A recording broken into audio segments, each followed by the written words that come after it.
नमस्कार, जय हिंद, वंदे मातरम। प्यारे साथियों, स्वागत है आपका आपके चैनल जनमानस क्लासेस में। आपको बता दें, सामान्य ज्ञान का जो अ, खान सर का जो नोट्स का क्विक रिवीजन सीरीज चला रहे थे नोट्स का, उसका ये लास्ट पार्ट है। इसमें जो है भारतीय संविधान का लास्ट पार्ट है। हिस्ट्री में पहले ही पूरा कंप्लीट करा चुका हूँ। अब इसके बाद आपको अर्थव्यवस्था मिलने वाला, भारतीय भूगोल मिलने वाला और उसके बाद विविध के पार्ट भी पहले अपलोड हो चुके हैं। अब उसके बाद विज्ञान की चर्चा करेंगे एक एक करके, जो हम 20 दिन के अंदर सब पूरा 15 दिन के अंदर पूरी बुक कंप्लीट कराने वाले हैं। तो जिन भाई बहनों ने प्रीवियस वीडियो नहीं देखे, वो चैनल पर विजिट करके प्लेलिस्ट में विजिट करके ज़रूर देखें। आज जो है संविधान का एक क्विक रिवीजन का लास्ट पार्ट है। ये 4 पार्ट पे कंप्लीट किया, 3 पार्ट पहले ही चैनल पे अपलोड है, तो उसको भी ध्यानपूर्वक जरूर देखिएगा। और आपको बताइए, ये सभी परीक्षाओं के लिए समान उपयोगी साबित होने वाला है। बहुत ज़बरदस्त नोट्स हैं, आपको मैं दिखा देता हूँ क्या क्या हो चुके हैं इसमें। देखिए प्यारे साथियों, इसमें संविधान सभा के बारे में बात हो चुकी है। और उसके बाद देखिए अनुसूचियों के बारे में, भाग कितने हैं सबके बारे में चर्चा हो चुकी है। पूरा मैं दिखा देता हूँ। मौलिक अधिकार सब कितना क्विक रिवीजन और कितना बेहतरीन तरीके से इसको जो है फॉर्म किया गया है। अब आप इसको देखते हैं तो इसको ज़रूर फ़ायदा मिलने वाला है आपको। आज हम जो है क्या डिस्कस करने वाले हैं, अभी आप पता चल। आज का टॉपिक हमारा जो है संवैधानिक तथा गैर संवैधानिक निकाय की चर्चा करेंगे।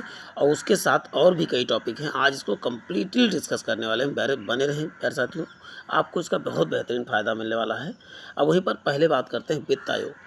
वित्त आयोग का अनुच्छेद जो है भाग 12 में और अनुच्छेद 280 में इसका उल्लेख है। यह एक अस्थायी आयोग है जिसका जो है राष्ट्रपति प्रत्येक 5वें वर्ष गठन करता है। किसका? वित्त आयोग का गठन प्रत्येक 5वें वर्ष करता है। इस आयोग के अध्यक्ष सहित कुल 5 सदस्य होते हैं, जिनकी नियुक्ति जो है केंद्र सरकार की सिफारिश पर कौन करता है? तो अब बताओ, राष्ट्रपति करता है। इनका कार्यकाल 5 वर्ष या 65 वर्ष, तो जो भी पहले हो रिटायर हो जाते हैं। इस आयोग का मुख्य कार्य केंद्र तथा राज्य के मध्य जो है करों का बंटवारा करना होता है। अब तक 15वें वित्त आयोग का गठन हो चुका है। कितना? 15 वित्त आयोग का गठन हो चुका। 15वें वित्त आयोग के अध्यक्ष जो है नंद किशोर सिंह हैं और 20 से 25 के बीच इसको जो है कार्यकाल रहा है। पहले वित्त आयोग का अध्यक्ष जो थे केसी नियोगी थे। कौन? केसी नियोगी पहले वित्त आयोग के अध्यक्ष थे। ये निकायों में हम दूसरा देख रहे हैं, संघ लोक सेवा आयोग यानी यूपीएससी जिसे कहते हो। संघ लोक सेवा आयोग का उल्लेख जो है संविधान के भाग जो है 14 में है और अनुच्छेद 315 में इसका उल्लेख किया गया संघ लोक सेवा। इस आयोग का अध्यक्ष जो है सहित कुल कितने सदस्य होते हैं? 11 सदस्य होते हैं, जिनकी नियुक्ति राष्ट्रपति करता है। इन सदस्यों का कार्यकाल 6 वर्ष या जो है 65 वर्ष जो भी पहले हो, ये रिटायर हो जाते हैं। केंद्रीय भर्ती संस्था ग्रेड ए और ग्रेड बी के लिए जो है कार्मिक मंत्रालय के अधीन कार्य करता है। कौन सा? ये कार्मिक मंत्रालय के अधीन कार्य करता है। इस आयोग के वर्तमान अध्यक्ष कौन है? मनोज सोनी है। चलते हैं राज्य लोक सेवा आयोग। ये भी जो है प्रकार का संवैधानिक संस्थाएं हैं। प्रत्येक राज्य के लिए एक राज्य लोक सेवा आयोग का उल्लेख संविधान के भाग जो है 14 अनुच्छेद जो है 315 में किया गया है। इस आयोग में एक अध्यक्ष सहित कुल 11 सदस्य होते हैं, जिनकी नियुक्ति राज्यपाल ही करता है। इसमें भी 6 वर्ष तथा 62 वर्ष जो है जो भी पहले हो, ये इनका रिटायर हो जाएंगे, कार्यकाल है। और वहीं पर यह भर्ती संस्था राज्य संस्थाएं ए और बी के लिए राज्य कार्मिक मंत्रालय के अधीन कार्य करता है। बने रहें। अब बात करते हैं निर्वाचन आयोग के बारे में। केंद्रीय निर्वाचन आयोग का उल्लेख जो है 15 के अनुच्छेद 324 में किया गया है। किसमें? देखो, वित्त आयोग 280 था और ये कितना है? आप बताओ, 324 में है। इस आयोग में सदस्य कितने होते हैं? तो एक मुख्य चुनाव आयुक्त तथा दूसरा 2 चुनाव आयुक्त होते हैं, जिसकी नियुक्ति राष्ट्रपति करता है। इनका कार्यकाल भी 6 वर्ष या 65 वर्ष जो भी पहले हो, ये चीज़ याद रखना है। प्रारंभ में निर्वाचन आयोग एक सदस्यीय था, परंतु 1989 में जो है चुनाव आयुक्तों के प्रावधान का बहुसदस्यीय बना दिया गया है। केंद्रीय निर्वाचन आयोग का वर्तमान अध्यक्ष कौन है? राजीव कुमार जो हैं। अब बात करते हैं राष्ट्रीय अनुसूचित जाति आयोग। अनुसूचित जाति आयोग जो है सन 2003 में गठित किया गया था। ये 16वें अनुच्छेद भाग 16 में 338 अनुसूची में इसका उल्लेख है। संवैधानिक दर्जा प्रदान किया गया इसमें। इस आयोग का एक अध्यक्ष तथा एक उपाध्यक्ष तथा 3 अन्य सदस्य होते हैं। इनकी नियुक्ति भी राष्ट्रपति। इनका कार्यकाल कितना? 3 वर्ष होता है। देखिए, अनुसूचित जाति के आयोग का कार्यकाल कितना? 3 वर्ष होता है। ये चीज़ें नहीं तो लगभग आप सब में 5 वर्ष या 6 वर्ष याद करें तो 6 वर्ष लगा दें। लेकिन राष्ट्रीय अनुसूचित जाति आयोग का अध्यक्ष का कार्यकाल कितना 3 साल ही होता है। सदस्यों का भी कार्यकाल 3 ही वर्ष होता है। इस आयोग का मुख्य कार्य जो है अनुसूचित जाति की सुरक्षा एवं विकास करना है। अब वहीं पर बात करते हैं वर्तमान में इसके अध्यक्ष कौन है। किशोर मकवाना है, किशोर मकवाना। अब अनुसूचित जनजाति आयोग के वहाँ पर अनुसूचित जाति, यहाँ पर अनुसूचित जनजाति आयोग का इसका भी 9वें संविधान संशोधन सन 2003 में संविधान के भाग 16 में 338 में रखा गया। वहाँ 338 में रखा गया, 338 में रखा गया है। संवैधानिक दर्जा प्रदान किया गया था। उपाध्यक्ष तथा एक अध्यक्ष तथा उपाध्यक्ष 3 अन्य सदस्य होते हैं। इनका भी कार्यकाल 3 वर्ष होता है। अनुसूचित जाति और उसकी सुरक्षा एवं विकास के लिए कार्य करना। आयोग का वर्तमान अध्यक्ष कौन है। अंतर सिंह आर्य हैं। अब बात करते हैं राष्ट्रीय पिछड़ा वर्ग आयोग 102वें संविधान संशोधन 2018 के तहत जो है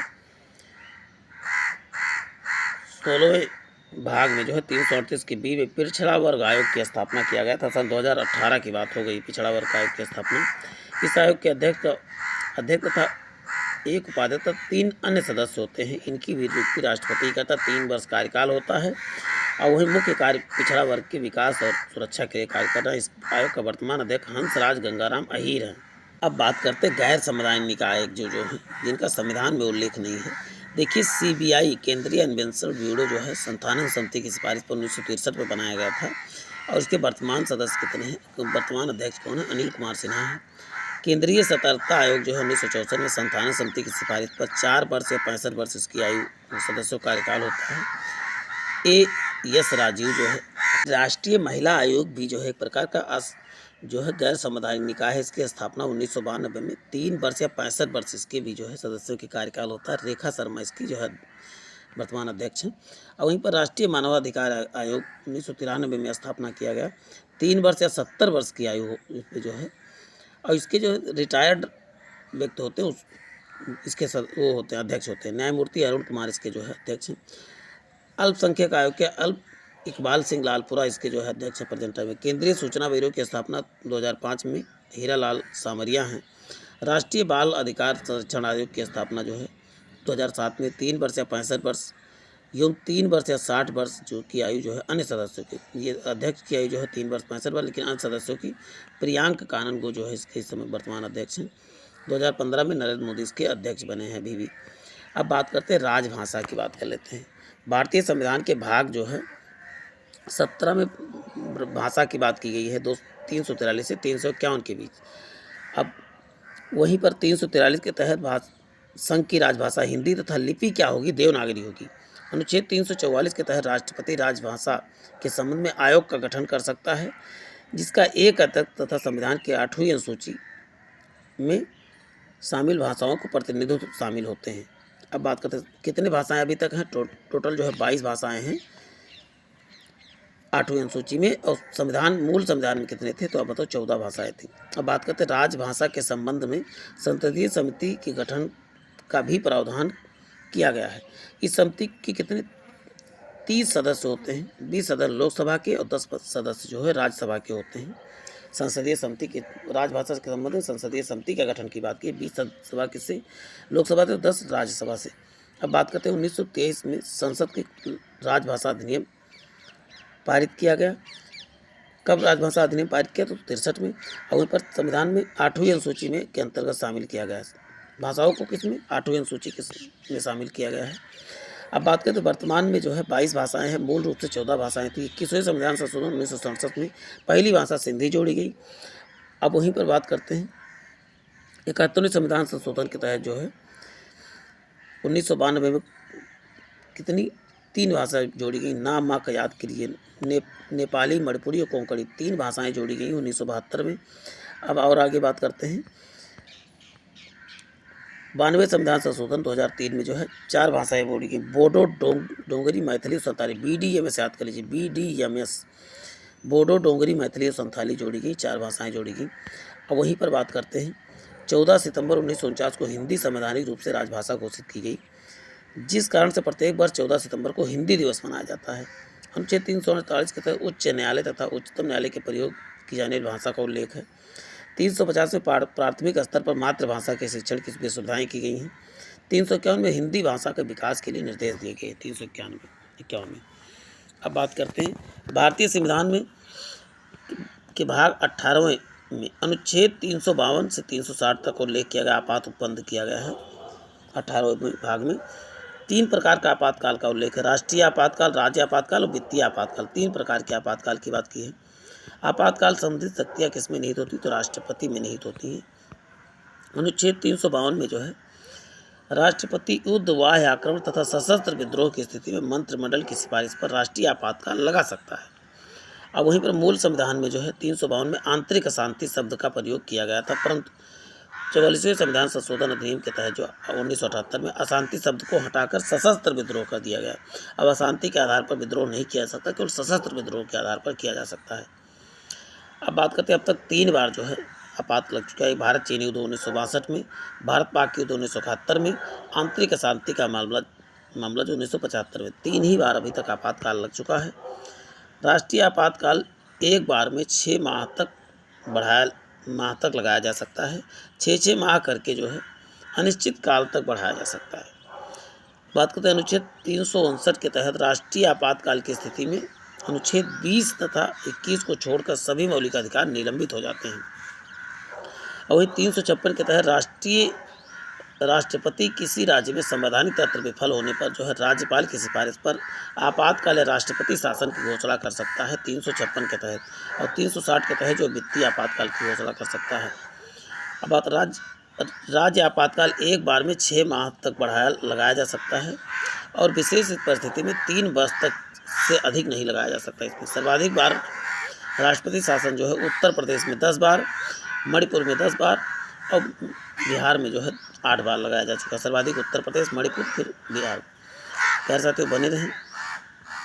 अब बात करते हैं सर्वाधिक बार राष्ट्रपति शासन 49 बार जो अपने शासनकाल में लगाया किसने, इंदिरा गांधी ने। छत्तीसगढ़ तथा तेलंगाना ऐसे राज्य हैं जहां पर अब तक राष्ट्रपति शासन नहीं लगा है। छत्तीसगढ़ तथा तेलंगाना ऐसे राज्य जहां पर अभी तक आपातकाल लगा ही नहीं। अनुच्छेद 360 के तहत राष्ट्रपति देश के वित्तीय अस्थायित्व एवं साख के खतरे की स्थिति में मंत्रिपरिषद की सिफारिश पर वित्तीय आपातकाल की घोषणा, इन पैसे के कोई वित्तीय अस्थायित्व साख खतरे में जो है वित्तीय आपातकाल की घोषणा की जा सकती है। वित्तीय आपातकाल भी एक बार में 6 माह तक लगाया जा सकता है। 6 माह करके अनिश्चित काल तक बढ़ाया जाता है वित्तीय आपात। अब बात करते हैं वित्तीय आपातकाल एकमात्र ऐसा आपातकाल जिसकी न्यूनतम अवधि कितनी है, आप बताओ 2 माह है। न्यूनतम अवधि कितनी है, 2 माह। अब तक कभी भी वित्तीय काल नहीं लगाया जा सका, वित्तीय आपात नहीं लगाया जा। संवैधानिक संशोधन प्रक्रिया के बारे में जान लेते हैं। पैसा साथियों 29वां चैप्टर पर पहुँच गए हैं। भारतीय संविधान के भाग 20 के अंतर्गत 368 में संशोधन शक्ति प्रदान किया गया, जिसका जो कहाँ से लिया गया तो मतलब दक्षिण अफ्रीका से जो है संशोधन प्रक्रिया ली गई है। भारतीय संविधान के 3 प्रकार के संशोधन किया जा सकता है, साधारण बहुमत, विशेष बहुमत और विशेष बहुमत के साथ राज्यों का अनुमोदन। 3 प्रकार के, साधारण बहुमत, विशेष बहुमत और राज्य के अनुमोदन द्वारा जो है 3 प्रकार के जो है संशोधन किए जा सकते हैं। संविधान संशोधन के लिए विधेयक को संसद के किसी भी सदन से प्रस्तुत किया जा सकता है। संविधान संशोधन विधेयक मामले में दोनों सदनों को बराबर शक्ति है। संविधान संशोधन मामले में दोनों सदन को बराबर शक्तियाँ प्रदान हैं। अब बात करते हैं प्यारे साथियों 19 संशोधन देख लेते हैं। 1951 में जो 9वीं अनुसूची जोड़ी गई थी, इसमें कोई भी कानून डाल दिया था तो उसको हम न्यायालय में चुनौती नहीं दे सकते। पहला जो कानून था बना था, पहला संशोधन। 7वां संशोधन देखिए इंपॉर्टेंट ही देखेंगे। इसमें राज्यों का पुनर्गठन करके 14 और 6 केंद्र शासित प्रदेश बनाए गए थे पहले।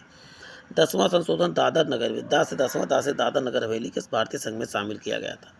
अब 12वां संविधान संशोधन जो है गोवा, दमन, दीव को भारतीय संघ में शामिल किया गया। 14वां संविधान संशोधन पुदुचेरी को भारतीय संघ में शामिल किया गया। 18वां जो है पंजाब राज्य का पुनर्गठन करके हरियाणा राज्य एवं चंडीगढ़ को केंद्र शासित प्रदेश बनाया गया था। देखो 66 में पंजाब राज्य का पुनर्गठन करके हरियाणा और चंडीगढ़ को केंद्र शासित प्रदेश बनाया गया, 2 राज्य बनाए गए। 21वें में 8वीं अनुसूची में सिंधी भाषा को जोड़ा गया। 24वें में संसद को मौलिक अधिकारों सहित संविधान के किसी भाग में संशोधन करने का अधिकार दे दिया गया। 24वें में 36वें में सिक्किम को भारतीय संघ का 22वां राज्य सम्मिलित किया गया। अब बात करते हैं 36 के बाद 42वें संविधान संशोधन। देखिए 42वें संविधान संशोधन को लघु संविधान कहा जाता है। देखिए कहा इस संविधान को लघु संविधान की संज्ञा दे दी गई है। मौलिक कर्तव्यों को संविधान में शामिल किया गया। लोकसभा की विधानसभा के कार्यकालों को 5 से 6 वर्ष कर दिया गया। अब वहीं पर राष्ट्रपति की मंत्रिपरिषद की सलाह के अनुसार कार्य करने के लिए बाध्य किया। राष्ट्रपति को मंत्रिपरिषद की सलाह के अनुसार कार्य करने के लिए बाध्य कर दिया गया। संविधान की प्रस्तावना में पंथ निरपेक्ष, समाजवादी और अखंडता शब्द जोड़े गए किसमें, तो आप बताओगे इस 42वें संविधान संशोधन में। अब बात करते हैं शिक्षा, वन एवं वन्य जीव, जनसंख्या नियंत्रण और परिवार नियोजन जैसे समवर्ती सूची में शामिल किया गया। किसमें? शिक्षा, वन, वन्य जीव और जनसंख्या नियंत्रण, परिवार नियोजन है किसमें, तो आप बताओगे समवर्ती सूची के विषय बना दिया गया। 44वां संविधान, देखिए इसको याद कैसे, 4 और 2 6 और लास्ट में यहाँ 6 दिख रहा है। 44वां संविधान 4 4 8, यहाँ पर लास्ट में 8 दिख रहा है, तो इजीली आप याद कर सकते हो। लोकसभा तथा विधानसभा के कार्यकाल को पुनः घटाकर 5 वर्ष कर दिया गया। राष्ट्रीय आपातकाल की घोषणा के आंतरिक अशांति शब्द को हटाकर सशस्त्र विद्रोह कर दिया गया। संपत्ति के अधिकार को मौलिक अधिकारों की श्रेणी से हटाकर कानूनी अधिकार कर दिया गया। देखिए संपत्ति के अधिकार को मौलिक अधिकार से हटाकर कानूनी अधिकार बना दिया गया। वहीं 52वें संविधान संशोधन में संविधान की 10वीं अनुसूची जोड़ी के दल बदल कानून लाया गया राजीव गांधी की सरकार में। और 56वें संविधान संशोधन जो है गोवा को राज्य का दर्जा दिया गया 1987 में, जबकि 1961 में इसको केंद्र शासित प्रदेश के रूप में शामिल किया गया था। 61वां संविधान संशोधन के तहत 326 के तहत संशोधन करके लोकसभा राज्यसभा सभाओं में मताधिकार 21 से घटाकर 18 कर दिया था। ये राजीव गांधी के सरकार में ही हुआ। 59वां संविधान संशोधन 1992 में दिल्ली को राष्ट्रीय राजधानी का दर्जा प्राप्त किया गया। 71वें संविधान संशोधन के तहत 8वीं अनुसूची कोंकणी, मणिपुरी और नेपाली को जोड़ा गया। 3 भाषाएं जोड़ी गई, नमक जैसे आती है, नेपाली, मणिपुरी और कोंकणी जोड़ी गई। अब बात करते हैं, देखिए नेक्स्ट है 73वें संविधान संशोधन के तहत 11वीं अनुसूची जो है जोड़कर संपूर्ण देश में पंचायती राज का व्यवस्था की गई। 74वें में जो है नगरीय स्वशासन को संवैधानिक संरक्षण प्रदान किया गया 12वीं अनुसूची में। जबकि 84वें संविधान संशोधन 1991 में जनगणना के आधार पर लोकसभा और विधानसभा की सीटों को परिसीमन की अनुमति प्रदान की गई। अब नेक्स्ट है, देखिए 86वें संविधान संशोधन के तहत प्राथमिक शिक्षा को मौलिक अधिकार की श्रेणी में लाया गया। प्राथमिक शिक्षा को 91वें संविधान संशोधन के जो है मंत्री तथा प्रधानमंत्री सहित 15% से अधिक जो है मंत्रिमंडल में शामिल नहीं हो सकते हैं। 92वें संविधान संशोधन 8वीं अनुसूची बोडो, डोगरी, मैथिली और संथाली भाषाएं जोड़ी गई। 93 में अन्य पिछड़ा वर्ग के बच्चों को सरकारी तथा निजी संस्थाओं में 27% आरक्षण की बात इसमें की गई। तो अब 93वें संविधान संशोधन में 99 में राज्य न्यायिक नियुक्ति आयोग का गठन, सुप्रीम कोर्ट को असंवैधानिक घोषित कर दिया। इसको पहले इसको लाया गया था कि अब जो है केंद्रीय मंत्री भी इसके गठन, जजों की चुनने में जो है उनका भी जो है योगदान रहेगा। 100वां संविधान संशोधन भारत और बांग्लादेश के मध्य सीम क्षेत्रों का आदान प्रदान करना था। वहीं 101वां संविधान संशोधन वस्तु तथा सेवा कर जीएसटी लाया गया। एक देश एक कर, तो एक यहाँ पर 101 याद के लीजिए। 102 में अन्य पिछड़ा वर्ग को संवैधानिक दर्जा दिया गया। वहीं पर 103वां संविधान संशोधन 2019 के तहत जो है आर्थिक रूप से कमजोर वर्गों को सरकारी नौकरियों, शिक्षण संस्थानों को 10% आरक्षण की बात की गई है 103 के तहत। 104 के तहत लोकसभा तथा राज्य विधानसभाओं के अनुसूचित जाति तथा अनुसूचित जनजाति की सीटों का आरक्षण 10 वर्षों के लिए जो है बढ़ाया गया। आंग्ल भारतीय आरक्षण को समाप्त कर दिया गया। और वहीं पर 105वां संविधान संशोधन 2021 में राज्यों द्वारा सामाजिक एवं शैक्षणिक रूप से पिछड़े वर्गों को पहचान कर राज्यों को शक्ति बहाल करना था। बने रही प्यारे साथियों। अब आपने देखा आज का सेशन कितना बेहतरीन था, और इसी तरह के जो प्रीवियस सेशन हैं क्विक रिवीजन के लिए बहुत बेहतरीन नोट्स आपके मिल जाएंगे। 1-2 बार वीडियो देख लेते तो चीज़ें आपकी क्लियर हो जाएंगी। आज के लिए इतना ही, फिर मिलते हैं। जय हिंद, जय भारत।